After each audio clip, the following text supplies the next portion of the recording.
قال الرسول. أخبر بما قد كان هادينا يقول. أسبغ علينا من عظيم حديثه عن فتنة ستموج يوما بل تطول. عن فتنة ستموج يوما بل تطول. ما النهج وقت تأجج الفتن التي تعمي فتختلط الأمور على الجهول؟ بالعلم نبصر دلنا في فتنة عمياء تحصد حصدها فينا عجول. حدث حذيفة بالذي قال الرسول.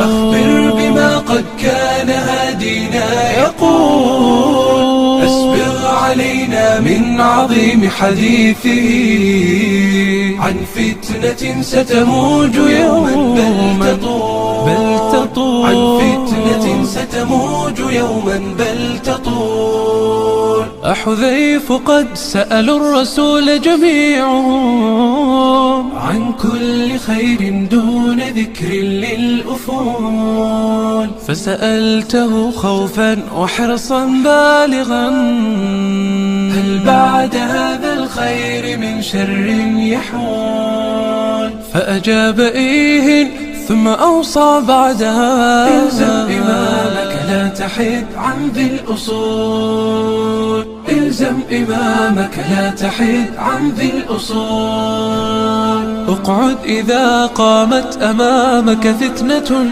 لا تمشي لو سارت بظلمتها عقول. لا تسعى فيها أو تكون مستشرفا في ساحة الفتن التي بدأت تصول. إن استطعت النفع دعها واعتزل واعضف على شجر وذا خير الحلول. حدث حذيفة بالذي قال الرسول.